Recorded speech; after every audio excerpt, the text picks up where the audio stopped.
Hey guys. तो स्वागत है आपका मेरे YouTube channel ethical nursing officer में। तो जैसे कल की क्लास में हमने पढ़े थे माउथ कैविटी के बारे में, है ना। माउथ कैविटी में जो भी डिसऑर्डर थे उनको हमने थोड़ा बहुत डिस्कस किए थे, प्लस उसके जो ऑर्गन थे टीथ, टंग, पैलेट, है ना, उनको हमने देखा था थोड़ा थोड़ा। ठीक है, और अभी 4 से 5 ऑर्गन है जो कि जीआई सिस्टम में है, तो उनको हम थोड़ा बहुत देख लेते हैं उनकी एनाटॉमी और फिजियोलॉजी के बारे में, है ना। फिर हम चलेंगे डिसीज पोर्शन की तरफ। ठीक है, तो आज का टॉपिक है ईसोफेगस। ईसोफेगस क्या होता है? ईसोफेगस एक ट्यूब लाइक स्ट्रक्चर होती है। ठीक है, क्या होती है? ट्यूब लाइक स्ट्रक्चर होती है, जो कि कहाँ से स्टार्ट होती है? हमारे ओरोफेरिंग्स से। ठीक है, फेरिंग्स भी दो होते हैं ना, ओरल और नेजो। तो जो ओरल फेरिंग्स होता है वहां से स्टार्ट होती है और हमारे स्टमक तक जाके एंड हो जाती है। ठीक है, समझ आया? ये एक ट्यूब लाइक स्ट्रक्चर होती है जो कि ओरोफेरिंग्स से स्टार्ट होती है और स्टमक तक जाके एंड हो जाती है। ठीक है, बात करें इसके लोकेशन की तो C6 से लेके T12 तक ये पाई जाती है। ठीक है, C6 यानी सर्वाइकल 6 से लेके थोरेसिक 12 तक। ठीक है, ये इसकी लोकेशन होती है। और इसकी लंबाई की बात करें तो कितनी? 25 सेंटीमीटर इसकी लंबाई होती है। ठीक है, कितनी? 25 सेंटीमीटर। ठीक है, तो लिख लेते हैं।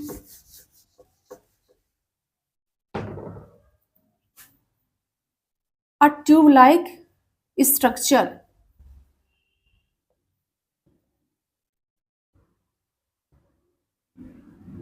ठीक विथ कनेक्ट किससे रहती है कनेक्ट? ये ओरोफेरिंग्स से। ओरोफेरिंग्स से कहां तक?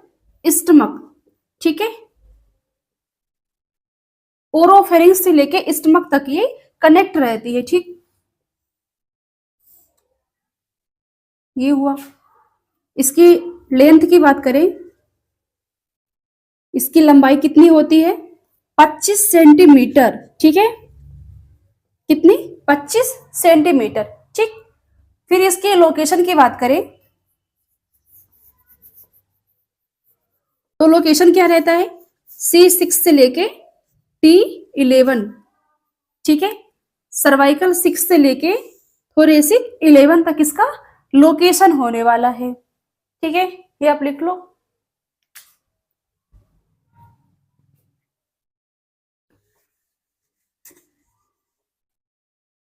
हो गया।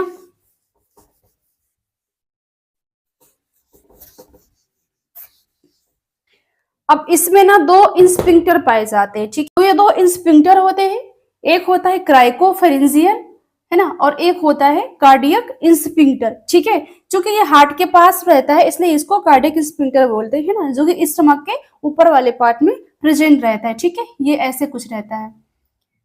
तो कार्डियक फेरेंजियल का काम क्या रहेगा कि जैसे हमने कोई फूड लिया या कोई चीज हमने अंदर लिया, ठीक है, तो ये उसको नीचे भेजने का काम करेगा। ठीक है, पर जो कार्डियक इंस्पिंक्टर होता है ना, ये उसको वापस लाने के लिए रोकेगा। ठीक है, ये क्या करता है? जो हमारा बैक फ्लो है ना, उसको ये ऊपर नहीं आने देता है। ठीक है, तो इसका काम क्या है? Prevent back flow. ठीक है, कि जो भी हमने फूड में लिया है, जो भी चीजें हमने लिया है खाने में, उसको वापस नहीं आने देना, ये इसका काम रहता है। ठीक है ना। दूसरी चीज क्या है कि जो न्यूबॉर्न बेबी होते हैं या 1 साल के इन्फेंट होते हैं, उनके अंदर ये फिजियोलॉजिकल रूप से अब्सेंट रहती है। ठीक है ना, इसलिए बच्चों में जीआरडी की प्रॉब्लम देखने को मिलती है। ठीक है ना, जैसे बच्चा फीड किया या कुछ खाया तो उसका बैकफ्लो वापस आ जाता है। क्यों? क्योंकि उसके अंदर ये प्रॉपर वर्क नहीं करता है ना, इसलिए इन्फेंट में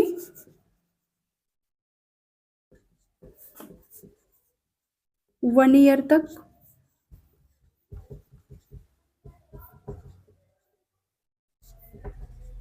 अब्सेंट रहता है ये फिजियोलॉजिकली रूप से। ठीक,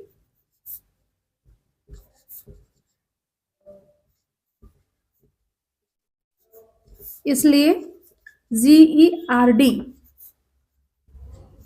की प्रॉब्लम देखने को मिलती है। ठीक,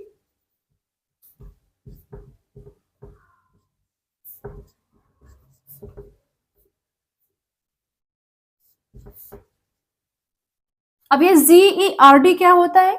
गैस्ट्रो इसोफेजियल रिफ्लक्स डिसीज, ठीक है ना, कि जो हमने गैस्ट्रिक और इसोफेजियल का हमारा जो फूड पार्ट है वो रिफ्लेक्स होके वापस आ रहा है, ठीक है ना। तो ये लिख लेते हैं, इसका फुल फॉर्म लिखना हो तो GERD।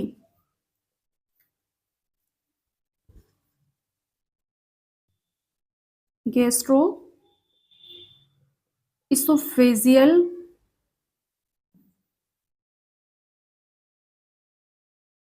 रिफ्लक्स डिसीज, ठीक। तो ये बच्चों में मोस्ट कॉमन देखने को मिलती है ना, क्योंकि उस टाइम पे उनका प्रॉपर वो मेच्योर नहीं हो पाता है। पर अगर ये एडल्ट में देखने को मिले तो वहां पे ये दिक्कत वाली बात होती है, ठीक। Most common seen in infant, ठीक। इन्फेंट में ये मोस्ट कॉमन देखने को मिलती है, ठीक है।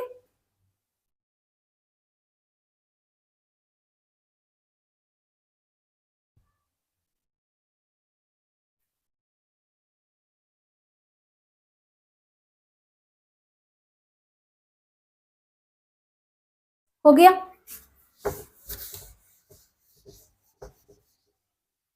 अब देख लेते हैं इसके कुछ डिसऑर्डर, फिर देख लेते हैं इसके डिसऑर्डर, ठीक है। तो ज्यादा हम नहीं पढ़ेंगे, पर थोड़ा बहुत जो भी एमसीक्यूज बनते हैं एग्जाम से इसके रिगार्डिंग उनको हम डिस्कस करेंगे थोड़ा थोड़ा, ठीक है ना। तो इसोफेगस कैंसर, तो यहाँ से दो एमसीक्यूज बनते हैं एग्जाम में, ठीक है। एक तो ये होता है कि इसोफेगस कैंसर का मोस्ट कॉमन साइन क्या होने वाला है ना, कि इसमें जो साइन सिम्टम्स है वो सबसे पहले ये मोस्ट कॉमन साइन क्या होता है। देन सेकेंड ये पूछते हैं कि जब इसोफेगस कैंसर वाले पेशेंट का हम एक्सरे करते हैं तो उसमें हमें क्या चीज देखने को मिलने वाली है, ठीक है।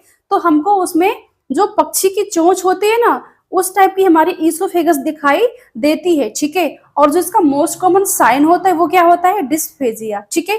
जो स्टार्टिंग में डिस्फेजिया देखने को मिलता है, ठीक है ना। तो वो हम लिख लेते हैं, मोस्ट कॉमन साइन इन क्या मिलता है? डिस्फेजिया,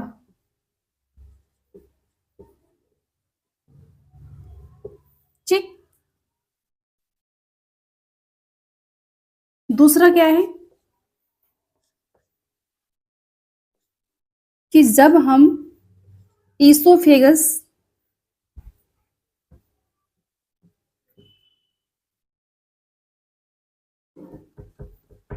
कैंसर वाले पेशेंट का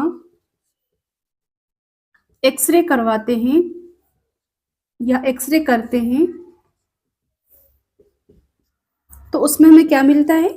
वीक वर्ड, ठीक है। मतलब पक्षियों पक्षी की चोंच जैसी कुछ स्ट्रक्चर देखने को मिलती है, ठीक है।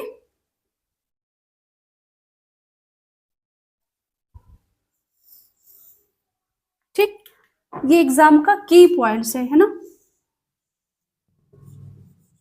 ये हुआ और ये हुआ, ठीक।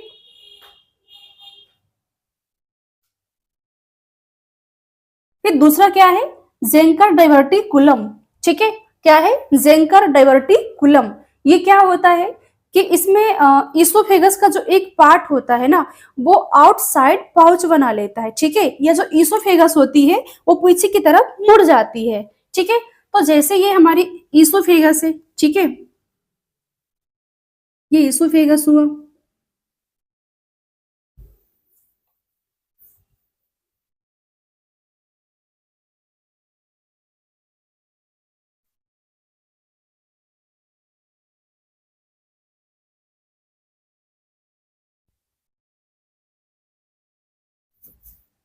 ठीक है, फिर क्या है?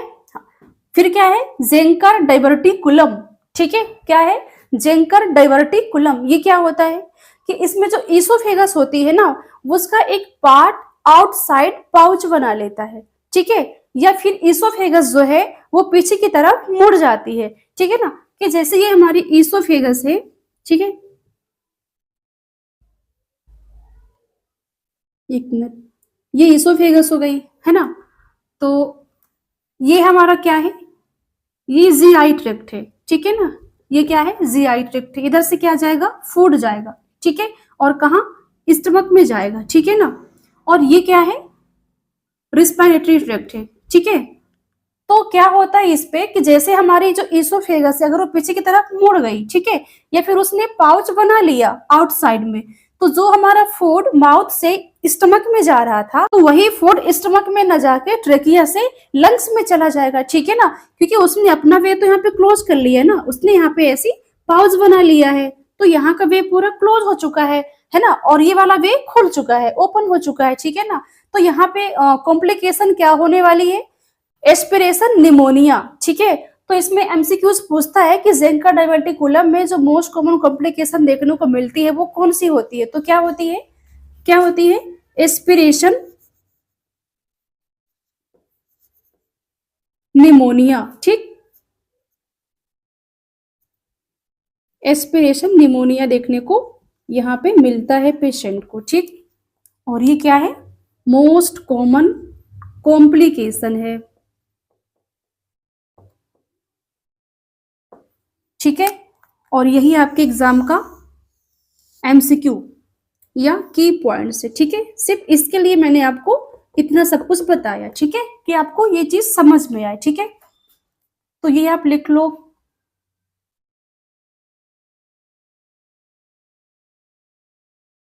ईसोफेगस का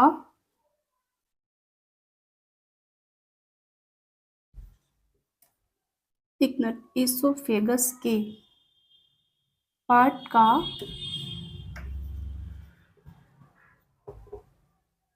आउटसाइड पाउच बना लेना,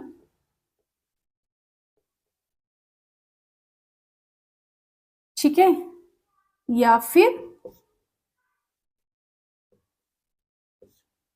डाइवर्ट हो जाना, ठीक है, डाइवर्ट समझते हो ना, मुड़ जाना, ठीक है, पीछे की तरफ, ठीक।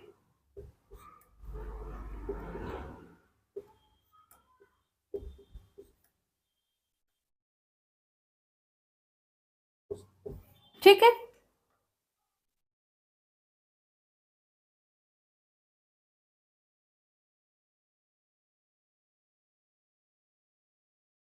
हुआ।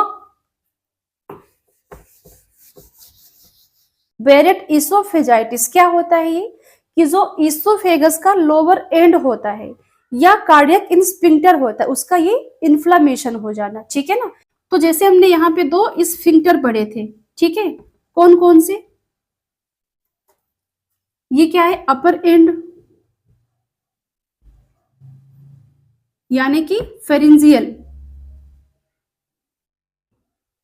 ठीक है, और नीचे वाला क्या होता है, कार्डियक इंस्फिंक्टर, ठीक, कार्डियक स्फिंक्टर, ठीक है। तो ये जो कार्डियक इंस्फिंक्टर होता है ना उसका ये इन्फ्लामेशन हो जाना, ठीक है, वो कहलाता है बेरेट इसोफेजाइटिस, ठीक है। तो लिख लेते हैं यहाँ पे,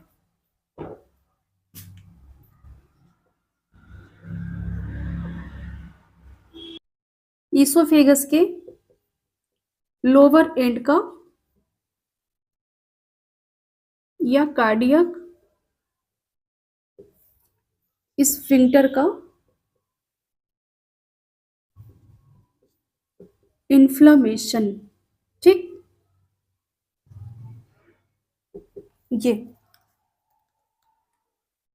ये क्या है, लोअर एंड होता है, ठीक, और यहां से स्टमक होता है, ठीक। और इसका मोस्ट कॉमन जो कॉज होता है ना वो क्या होता है, जीआरडी, ठीक है ना, मोस्ट कॉमन कॉज क्या है, जीईआरडी, ठीक है। और ये आपके एग्जाम के लिए की पॉइंट्स है, स्टार लगा लो, क्या है, गैस्ट्रो इसोफेजियल रिफ्लक्स डिसीज, ठीक, ये इसका मोस्ट कॉमन कॉज होता है, ठीक है ना। अब ये कैसे होता है कि देखो कि जैसे ये हमारा कार्डियक स्फिंक्टर है, ठीक है, एक प्रकार से ये ढक्कन ही है, ठीक। तो जैसे खाना ऊपर से आया स्टमक में जाने के लिए, तो ये क्या ओपन होता है ना। अगर ये ओपन हुआ तो खाना हमारा स्टमक में चला गया, देन ये क्लोज हो गया। ये तो होती है नॉर्मल कंडीशन, है ना। लेकिन इस कंडीशन में क्या होता है कि ये जो ढक्कन है ना, तो ये खुला का खुला रह जाता है, ठीक है ना। अगर ये खुला खुला रह जाएगा तो वहां का जो गैग रिफ्लक्स है ना, वो वापस ऊपर आने लग जाएगा। या फिर अगर ये स्फिंक्टर ढीला है, लूज है ना, या प्रॉपर डेवलप नहीं है, या प्रॉपर वर्क नहीं कर रहा है, तो वहां पे दिक्कत हो सकती है, ठीक है ना।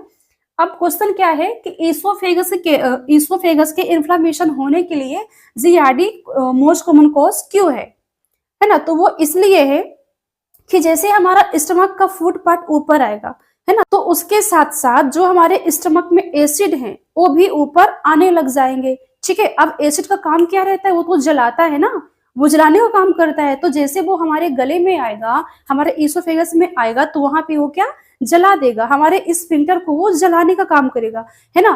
फिर वहां पे क्या अल्सर बनना स्टार्ट हो जाएंगे, देन वो अल्सर इन्फ्लामेशन का रूप ले सकते हैं, ठीक है। फिर जैसे वहां पे इन्फ्लामेशन हुआ ना, तो वुंड बनना स्टार्ट हो जाएंगे, है ना। एक टाइम बाद अगर ये ट्रीट नहीं किया गया तो पेशेंट को ईसोफेगस का कैंसर भी हो सकता है, ठीक है। इसलिए ये प्री कैंसरस डिसीज भी होती है, ठीक है। ईसोफेजाइटिस एक प्री कैंसरस डिसीज भी होती है। अगर इसको ट्रीट नहीं किया गया तो पेशेंट को कैंसर भी हो सकता है, ठीक है। ये आप लिख लो। तो देखो, न्यूबॉर्न में तो ये कॉमन है ना। न्यूबॉर्न में तो ये होता ही है जीआरडी की प्रॉब्लम, क्योंकि उस टाइम पे उनका क्या डेवलप नहीं होता है लोअर एंड पार्ट, ठीक है। तो हमको जीआरडी से प्रिवेंट करने के लिए क्या करना होता है कि जैसे बच्चा फीड करता है या कुछ खाता पीता कुछ भी है, तो हमें उसे डकार दिलाना होता है, ठीक है ना, ताकि उसका जो बैक फ्लो है वो वापस ना आए, ठीक है। तो ये भी आप लिखना हो तो लिख लो। न्यूबॉर्न में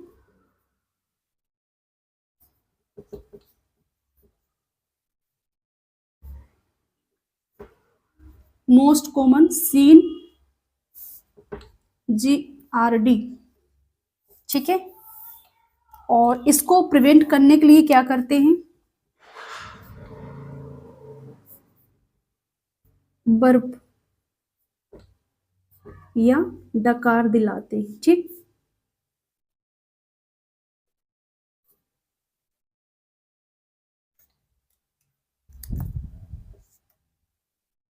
ठीक है, ये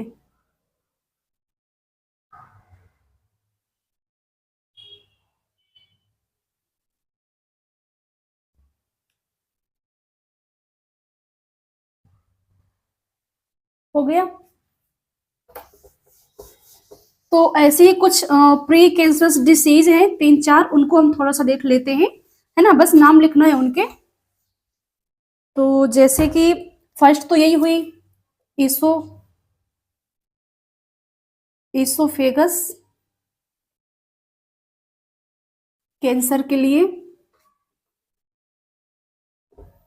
क्या हुई, बैरेट ईसोफेजाइटिस, ठीक। ठीक है। अगर इसको ट्रीट नहीं किया गया क्रोनिक टाइम तक, तो फिर वहां पे कैंसर का रूप ये ले सकती है, ठीक है। फिर दूसरा क्या है, माउथ का कैंसर।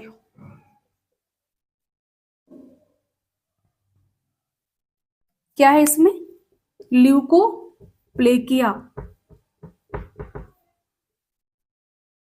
ये आप समझते हो, माउथ के अंदर जो सफेद कलर के दाने से पाए जाते हैं ना, वो पेचेस जैसे रहते हैं, पेची उनको बोलते हैं, है ना। माउथ के अंदर सफेद कलर के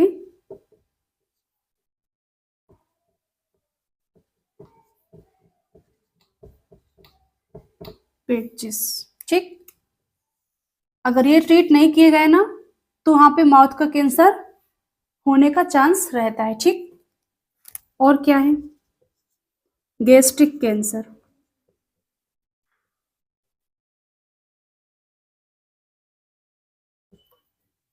ये कब होगा, अगर क्रोनिक गैस्ट्राइटिस, क्रोनिक गैस्ट्राइटिस ठीक है। अगर पेशेंट को लॉन्ग टाइम से गैस्ट्रिक का इन्फ्लामेशन है तो वहां पे उसको गैस्ट्रिक कैंसर होने का चांस रहेगा। ठीक, एक और क्या है, इंटेस्टाइन का कैंसर।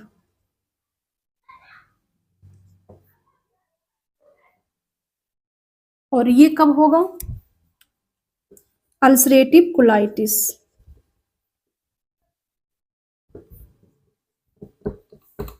ठीक, अगर कोलोन में अल्सर है लॉन्ग टाइम से तो वहां पे भी कैंसर होने का चांस होता है। ठीक है, ये लिख लो।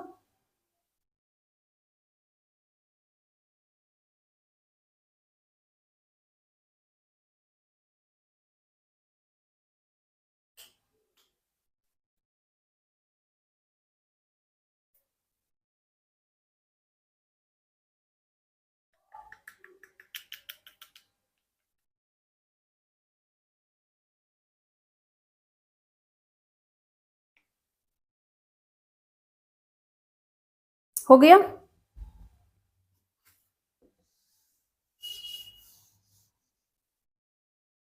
डिसऑर्डर नंबर 4, इसमें भी एक दो और बचे हैं इसोफेगस में, है ना। बोरहेव सिंड्रोम, फिर है बोरहेव सिंड्रोम। क्या है, बोरहेव सिंड्रोम। अब ये बोरहेव सिंड्रोम क्या होता है, आपने पहली बार सुना होगा ना। तो ईसोफेगस का रप्चर हो जाना। ठीक, क्या है, ईसोफेगस का रप्चर हो जाना। ठीक, तो सर बोरहेव सिंड्रोम क्या होता है, तो बोरहेव सिंड्रोम होता है ईसोफेगस का रप्चर हो जाना। ठीक है सर, और ईसोफेगस का रप्चर हो जाना क्यों, किस कारण से ईसोफेगस हमारी रप्चर हो सकती है और इसके रप्चर होने का क्या कारण है, ऐसा कौन सा कॉज है जो कि हमारे ईसोफेगस को रप्चर कर सकता है। तो वो है इसका most common cause. Most common cause क्या होने वाला है, एब्डोमेन का प्रेशर जब इंक्रीज होता है ना, वहां पे चांस होते हैं ईसोफेगस के रप्चर होने के। ठीक है ना, अब चाहे वो एसाइटिस से इंक्रीज हुआ हो, है ना, चाहे वो पोर्टल वेन का प्रेशर जब बढ़ा हो तब उससे इंक्रीज हुआ हो, लेकिन अगर वहां एब्डोमेन कैविटी का प्रेशर बढ़ा हुआ है तो हमारे ईसोफेगस के रप्चर होने का 100% चांस रहता है। ठीक है ना, तो एब्डोमेन प्रेशर इंक्रीज। ठीक, जब हमारे एब्डोमेन का प्रेशर इंक्रीज होता है तब हमारे ईसोफेगस के रप्चर होने का भी चांस रहता है। ठीक है, एसाइटिस एग्जाम्पल ले लिख लो। ठीक, एसाइटिस क्या है, एसाइटिस, एसाइटिस क्या है, फ्लूइड, पस, वाटर, इन सब का क्या होना, कलेक्शन हो जाना। ठीक, कहां पे, एब्डोमेन कैविटी पे। ठीक है, तो एक ट्रिक और भी है, बोर से अगर आपको याद रखना हो तो रख सकते हो, है ना। यानी कि बोर जैसे कि अपन बोर करवाते हैं ना, कुएं में बोर पानी निकालने के लिए, है ना, तो अपन बोर करवाए तो बहुत सारा पानी निकल आता है। ठीक है ना, तो ये फॉर एग्जाम्पल है कि जब एसाइटिस होता है किसी पेशेंट को तो वहां पे बहुत ज्यादा फ्लूइड का, वाटर का कलेक्शन हो जाता है ना, जिस कारण क्या होता है कि वहां का प्रेशर जो है वो इंक्रीज हो जाता है। ठीक है, और वहां पे ये होने के चांस रहते हैं। ठीक,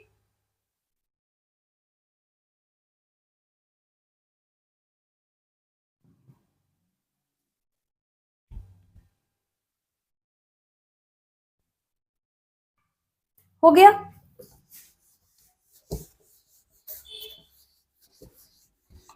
फिर क्या है, एक्लेशिया, पांचवा डिसऑर्डर क्या है, एक्लेशिया। ये क्या होता है, एक्लेशिया क्या होता है, तो यहाँ पे एक्लेशिया की मीनिंग क्या होने वाली है, तो ए फॉर एब्सेंट। ठीक, ए फॉर क्या है, एब्सेंट है। अब क्या एब्सेंट है, क्लेशिया, क्लेशिया फॉर पेरिस्टेल्सिस मूवमेंट एसोफेगस के। ठीक है, कि ईसोफेगस के जो पेरिस्टेसिस मूवमेंट होते हैं उनका एब्सेंट हो जाना। ठीक, तो ये लिख लो, पेरिस्टेल्सिस या पेरिस्टाल्सिस मूवमेंट ऑफ ईसोफेगस। ठीक, इनका एब्सेंट होना। ठीक है, अब ईसोफेगस का जो पेरिस्टाल्सिस मूवमेंट है वो क्या है, क्या है ये, कि जो उसका फंक्शन है, जो उसका फंक्शन होता है उसी को हम क्या कहते हैं, पेरिस्टाल्सिस मूवमेंट कहते हैं। ठीक है ना, तो पेरिस्टाल्सिस का मतलब क्या है, कि फंक्शन करना। ठीक है, कि जैसे कोई ऑर्गन है उसका क्या फंक्शन, जैसे कि स्टमक है, उसका काम है फूड का स्टोरेज करना। ठीक है, लीवर का काम है मेटाबॉलिज्म करना। ठीक है ना, वैसे ही हमारे ईसोफेगस का क्या काम रहने वाला है इधर, है ना, तो इसका काम होता है कि जब भी फूड माउथ से आता है उसको ये स्टमक में भेजता है। ठीक है ना, लेकिन अगर ये काम ही नहीं करेगा, इसका फंक्शन प्रॉपर होगा ही नहीं, तो फिर फूड कैसे जाएगा स्टमक में, नहीं जाएगा ना, तो फूड हमारा किधर जाएगा, रिस्पिरेटरी सिस्टम में चला जाएगा। ठीक है, तो वहां पे जो मोस्ट कॉमन कॉम्प्लिकेशन है वो देखने को क्या मिलने वाली है, most common complication, most common complication क्या होने वाली है, एस्पायरेशन निमोनिया। ठीक, एस्पायरेशन निमोनिया उसको हो सकता है। ठीक है ना, ये इसका मोस्ट कॉमन कॉम्प्लिकेशन होता है। ठीक, स्टार लगा लो की पॉइंट से ये। ठीक है, लिख लो, लिखना हो तो।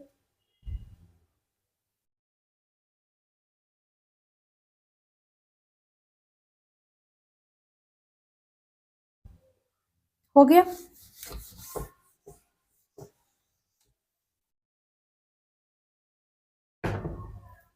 फिर क्या है, ईसोफेगस वेरिसिस, ईसोफेगस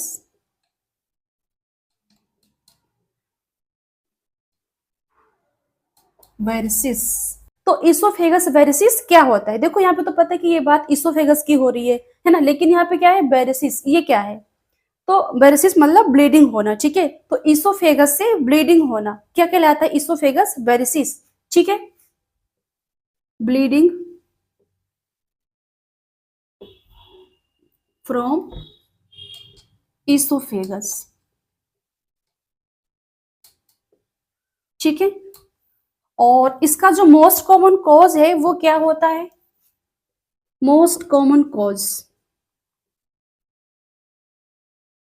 क्या है, पोर्टल हाइपरटेंशन। ठीक है, पोर्टल वेन का अगर प्रेशर बढ़ जाता है तो वहां पे पोर्टल हाइपरटेंशन हो जाता है और उस कारण हमारे ईसोफेगस से ब्लीडिंग होना स्टार्ट हो जाती है। ठीक है, ये हम आपको पढ़ाएंगे आगे चल के, अभी तो आप थोड़ा सा बस लिख लो, है ना, क्या है पोर्टल, एक मिनट,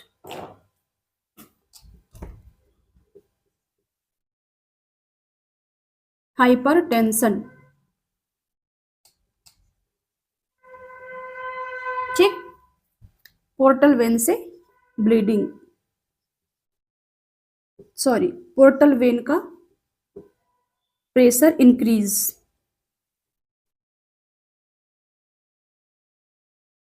ठीक है, ड्यू टू, ठीक है, तो पोर्टल वेन का प्रेशर इंक्रीज होने के कारण क्या होता है, पोर्टल हाइपर टेंशन होता है। ठीक है, और इस कारण क्या होता है, इसोफेगस से ब्लीडिंग देखने को मिलती है। ठीक है, तो इसमें दो तीन साइन सिम्टम्स है ऐसे जो कि एग्जाम में पूछ लिए जाते हैं, है ना, तो जिसमें पहला क्या है, हिमेटोइमेसिस। ठीक है, हिमेटोइमेसिस, हिमेटोमेसिस। ठीक है, ये क्या है, ब्लडी वोमिटिंग। ठीक, फिर दूसरा क्या है, मिलेना ओक्यूल्टा, ये क्या है, स्टूल में ब्लड। ठीक,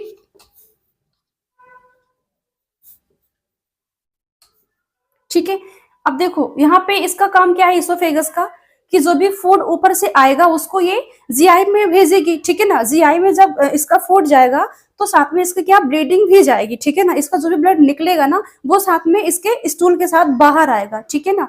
और यहाँ पे पेशेंट क्या एक्सप्रेशन भी कर सकता है। तो जब इसोफेगस से ब्लीडिंग होगी तो ऐसा तो है नहीं कि हमेशा वो फूड को बस निगलता रहेगा, है ना। कभी वो फूड को सोलो करेगा तो कभी उसका वोमिटिंग भी कर देगा, ठीक है ना। तो उसके वोमिटिंग से ब्लड आएगा, उसके स्टूल से ब्लड आने वाला है, ठीक है। और अगर ये दोनों चीज होंगी तो उसको इसके कारण क्या हो सकता है, हाइपोवोलेमिक शॉक हो सकता है, ठीक। तीसरा क्या है, हाइपोवोलेमिक शॉक, ठीक है। इसको एक मिनट इसको ऊपर लिखते हैं ना।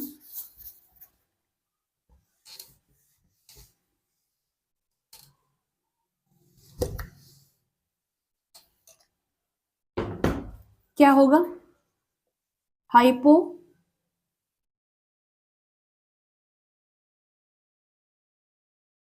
वोल्विक शॉक, ठीक है। क्योंकि अब उसके बॉडी से बहुत ज्यादा ब्लड निकल चुका है, ठीक है ना। उसके वोमिटिंग से भी निकल रहा है ना, उसके स्टूल से भी निकल रहा है, तो उसको यहाँ पे शॉक की कंडीशन देखने को मिलने वाली है, ठीक है ना। और जब किसी को हाइपोवोलेमिक शॉक होता है तो वहां पे कंडीशन क्या होती है, हाइपोटेंशन और टेकिकार्डिया, ठीक है। हाइपोटेंशन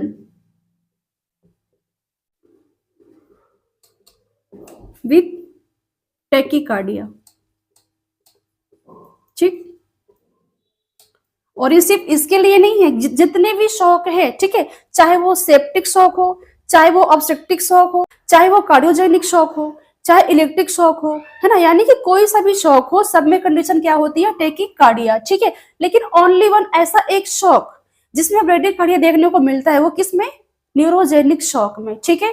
तो न्यूरोजेनिक शौक अगर किसी को होता है तो वहां पे क्या देखने को मिलता है, ब्रेडिकार्डिया, ठीक है। क्या मिलता है, ब्रेडी कार्डिया, ठीक।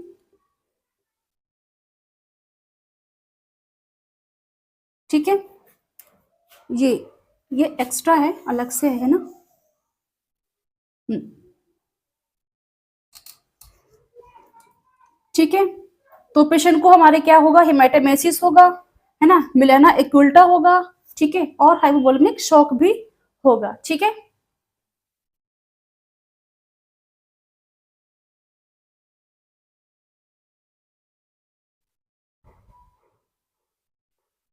हो गया।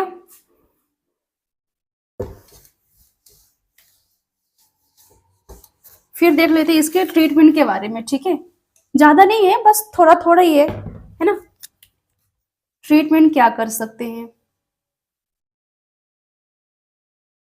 तो इसमें सबसे पहले क्या कर सकते हैं, स्क्लेरोथेरेपी।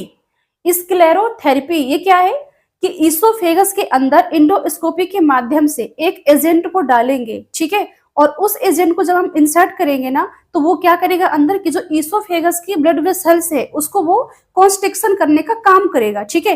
अब जैसे वो कॉन्स्ट्रिक्शन होगी तो वहां से ब्लीडिंग क्या हमारी स्टॉप हो जाएगी, ठीक है। तो इसमें क्या करेंगे, इसोफेगस में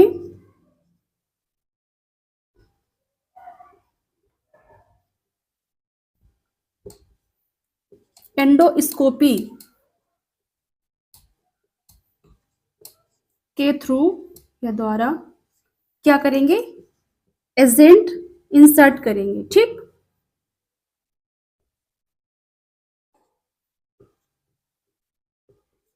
और उस एजेंट का नाम है एथिनॉल ओलिट, ठीक है। क्या नाम है, एथिनॉल ओलिट, ठीक है। और ये जाके वहां पे क्या करेगा, ब्लड वेसल्स को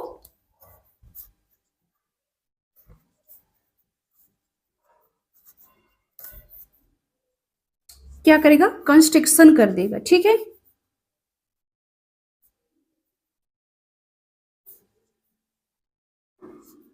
ठीक। और ब्लीडिंग क्या होगी वहां पे, स्टॉप हो जाएगी, है ना। ये है, ठीक है। और अगर इससे भी बात ना बने, ठीक है, अगर ये तरीका फेल हो गया वहां पे, ठीक है, ये काम नहीं कर रहा है, ब्लीडिंग स्टॉप नहीं हो रही, तो हम वहां पे दूसरी चीज यूज में लेंगे, ठीक है। उसका नाम क्या है? कैथेटर। कौन सा कैथेटर? सैंगस्टोन ब्लैकमोर कैथेटर, ठीक है। सैंगस्टोन ब्लैकमोर कैथेटर क्या है? सैक्सटेकन, ठीक है, ब्लैकमोर कैथेटर।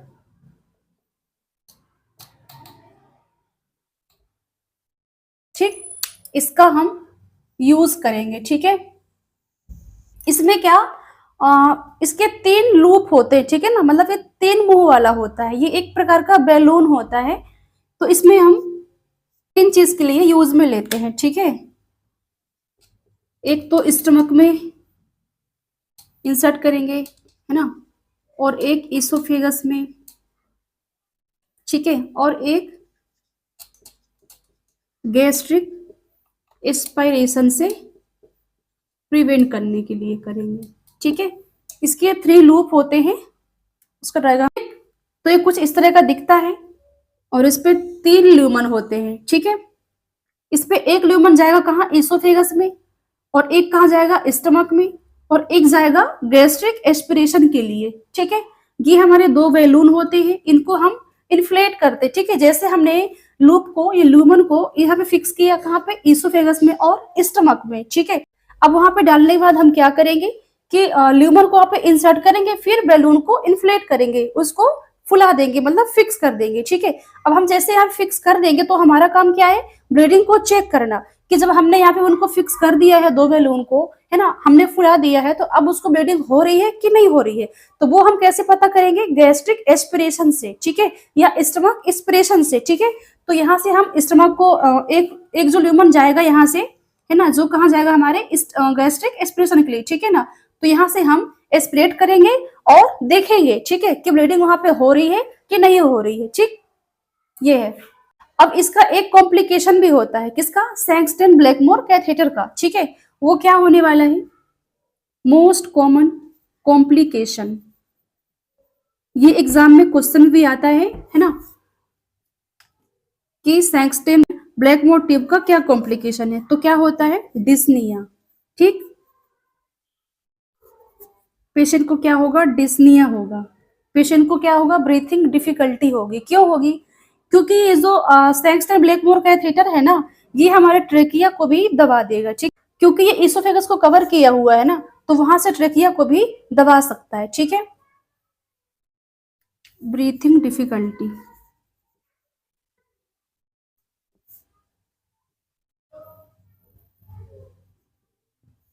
ठीक।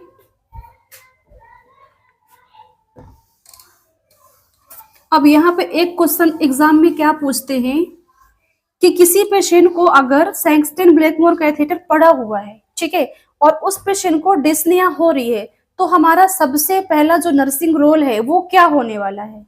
तो वो क्या होने वाला है कि हमको कुछ भी नहीं देखना है ना, पेशेंट को ब्लीडिंग हो रही है, कोई दिक्कत नहीं, होने दो, लेकिन हमारा सबसे पहला काम क्या है? उसका एयर वे मेंटेन रखना, ठीक है ना। अगर उसका एयर वे मेंटेन हम नहीं रखेंगे तो पेशेंट की यहाँ पे जान भी जा सकती है, ठीक है ना। तो हम क्या करेंगे? सबसे पहले हम क्या करेंगे? कट, ठीक है, हमको वहां पे कट कर देना, किसको? कैथेटर को, ठीक है ना। जहां से भी हमको दिखे, हमको सीजर उठाना है और तुरंत कट कर देना है, ठीक है। कट द कैथेटर, ठीक है। फिर सेकंड क्या करना है? इन्फॉर्म डॉक्टर, ठीक है। ऐसा नहीं है कि पेशेंट को डिफिकल्टी हो रही है ब्रीथिंग और हम उनको ढूंढ रहे हैं इन्फॉर्म करने के लिए, ठीक है ना। तो हमारा सबसे पहला क्या है? नर्सिंग रोल कट करना है, ठीक है। ये क्या है? फर्स्ट प्रायोरिटी है, ठीक।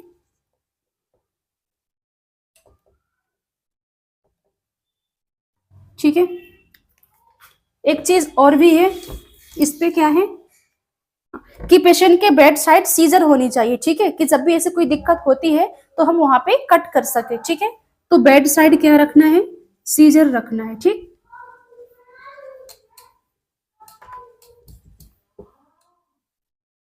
बेड साइड क्या रखना है? सीजर रखना है, ठीक है। तो ये कुछ नॉर्मल प्रेशर है जो एग्जाम में पूछ ले जाते हैं कभी कभी, है ना। तो चाहे वो एंडोट्रेकियल ट्यूब हो, चाहे वो ट्रेकोस्टोमी ट्यूब हो, चाहे वो सेक्सटोन ब्लैकमोर कैथीटर हो, है ना, चाहे वो पीए एमपी हो, ठीक है, इन सब का क्या कितना होने वाला है, 20 से 25 mmHg, ठीक है, ये इनका प्रेशर होता है, ठीक है। ये क्या है, पल्मोनरी आर्टरी मेन प्रेशर, ठीक है, पल्मोनरी आर्टरी मेन प्रेशर, ठीक, ये हो गया, ठीक है। तो आज के लिए इतना ही, मिलते हैं कल की क्लास में। Okay, thank you so much, wish you all the best.